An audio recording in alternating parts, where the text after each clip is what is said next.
तो दोस्तों ये जो WAG9 है इसको भी लूप लाइन में लगा दिया जा रहा है, क्योंकि सामने से आ रही है वेब 7 जो कि रांची शताब्दी होने वाली है।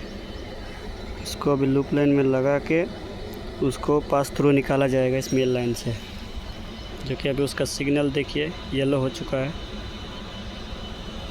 और ये अभी लूप लाइन में लगेगा। तो कैसे लिए क्रॉसिंग देखते हैं।